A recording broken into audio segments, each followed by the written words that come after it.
What's up, everybody? Welcome to Mets Off Day Live. I'm your host, Michelle Margaux, and today I'm joined by host of the Mets Pod, Connor Rogers, and SNY contributor Jon Alba. We have a somewhat discouraging show because obviously the Mets are in the midst of a struggle, but we will try our best to keep it as productive as possible. So they're 1-8 in their last 9 games. Yesterday, they were no hit until they were down to their final out in the 9th inning. So throughout different points of this stretch, they've been lost offensively, defensively, their pitching. Sometimes the effort doesn't seem all there. But we'll just start with the big picture. Connor, what is your concern level with the Mets right now? I think it has to be high because there's just a point in the year, Michelle, where you look at it and you can't keep saying baseball is such a long season and be careful what sample sizes you pick from. I think the glass half empty approach is this team's problems are pretty evident. The offense is terribly inconsistent, right? There's obviously stretches where they can have these long winning streaks, but then there's stretches where it's borderline uncompetitive that they go through these really rough patches.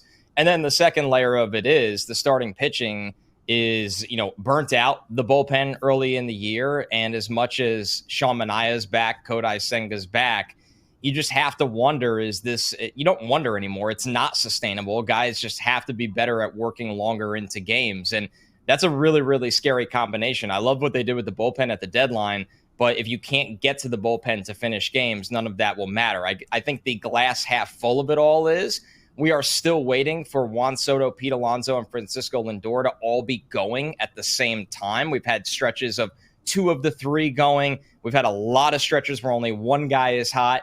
If maybe it's at the right moment that all 3 get hot at the same time, but it's starting to feel like that's more and more wishful thinking as we get deeper into this season. Yeah, and there's so much to unpack there. But Jon, this is your Mets Off Day Live debut. So yes. Welcome to Mets Off Day Live. What do you think this is? Is this a blip, or do you think this is a sign of something deeper? Well, there are no 2 other people I'd rather be sharing the screen with than you two, so I appreciate that. Listen, I think Connor nailed it, where at some point the proof is in the pudding, right? And you talk about that top half of the lineup. Francisco Lindor specifically, Brandon Nimmo, and Juan Soto all hitting well below their career OPS numbers. That's not a small sample size. That's something that we've seen all season long. Juan Soto has been hitting sub 160 with runners in scoring position since the middle of July, when he's supposed to be your superstar. He's supposed to be the guy that is supposed to anchor this lineup and put everything beyond him, right? We saw how Aaron Judge benefited from hitting around him last year and vice versa. So far, we're not seeing so much of that wealth distributed across the top half of that Mets lineup, where I mentioned this the other night on Sports Night, but I do believe that a lot of this starts with him, even if Francisco Lindor is your table setter at the top of the lineup. So I do think there is enough of a sample size to be able to say this is much more than a blip altogether. And as Connor alluded to as well, it goes beyond the offense, where the pitching now you have to wonder, do they even have enough gas to get into October? And then once you get to October, how do you go about navigating those waters? Those are real questions that the Mets have to face. Connor, do you think there's any lineup or roster changes that the Mets might make to spark the club? We had an interesting question this week on the Mets pod, and we threw it to Gary Cohen because we thought it seemed crazy, and we want Gary is very rational, and he's seen it all with the history of this team. And the question from one of our listeners was, do you consider batting Juan Soto leadoff? And why it seems crazy is, well, Juan Soto traditionally, since he's been a star, hits anywhere from 2 to 4. And obviously he's supposed to be your big run producer. But like Jon said, that hasn't been the case this year. And then you do look at some teams, whether it's the Dodgers with Ohtani, obviously the Phillies have done this with Schwarber, where they like the power bat leading off, especially the power bat that draws a lot of walks. So I wonder if Mendoza, it feels like that would be too much of raising a red flag of desperation to just completely put this thing in a blender. But listen, I'm not going to say time's running out because it is the beginning of August, but the Mets can't keep playing like this, where maybe you try something and maybe it gets not only Soto going, but maybe it also helps a guy like Lindor hitting behind him, where Lindor this year has not been, it's been his worst year as a Met since his first year here as it stands right now, although he's turned it around in August. So I do wonder if they try something in that light. And then the second thing is very obvious, and I can't believe it's taken this long. You got to get Brandon Sproat or Nolan McLean up here and hope one of those guys can just, the bar is so low. The bar is being upgraded over Frankie Montas right now, where I'm sitting there going, give one of the two a look. If the first one fails, give the second one a chance. And with the way things are going for Clay Holmes right now, who finally had a good start recently, but they pull him after 5 innings and 75 pitches, maybe it's time to give both of them a look. And maybe that gives this team the jolt they need, because Sproat and McLean have been lights out in Syracuse for the last 6 weeks. And maybe they give you a fresh arm with some length. Well, maybe they don't want to mess that up for them. And that's kind of choosing the future over the present right now. But Carlos Mendoza said after the one-hit loss that the coaches are, quote, working really hard. They continue to have those discussions with the players, end quote. But he also implied that it's on the players to execute. And John, you noted on X that this sounded like a pointed message towards the players. From the outside looking in, are you sensing any tension between the coaches and the players?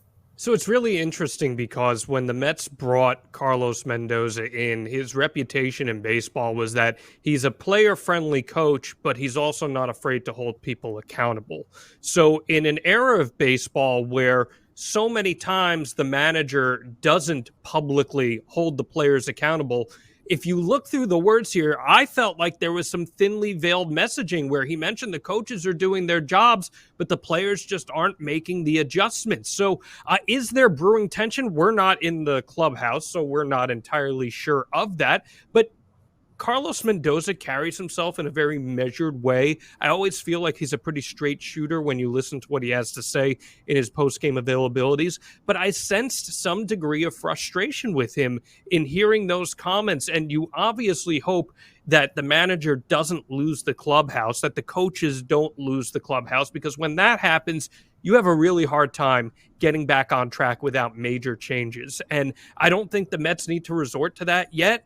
But you have to hope that Mendoza is able to wear that hat of balancing his personal relationships with the roster while also ensuring that the messages that the coaching staff is trying to impart resonate in some tangible way. Yeah, Connor, when teams do underperform after hot starts, how common is it for them to lose the clubhouse as a manager? I think Mendoza has shown he can handle this. I'm willing to give him the benefit of the doubt in this spot, considering what he went through year one. And it's not like he was coming from a small market. He was with the Yankees for a long time. And, you know, I think that he has the respect of the clubhouse from the younger players to the veterans. So I'm not ready to go there. Obviously, you do have to walk this fine line, right? And you do. And Mendoza's been good about this, trusting his players. But you know, if Clay Holmes feels good after 5 innings and 75 pitches, you got to lean on the guy a little more. If Ronnie Mauricio is a bigger threat at the plate right now than Brett Beatty, I'm sorry, this isn't about development right now. This is about winning ball games. And Ronnie Mauricio is a better third baseman defensively as well.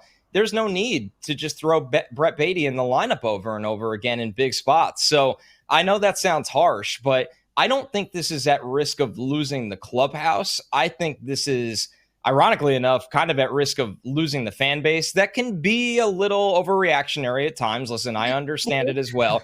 But I think that this rest of this year is not about development. It's about winning games. And at times they need to push guys a little bit more and be willing to hurt some feelings along the way. I think they could even be more stern.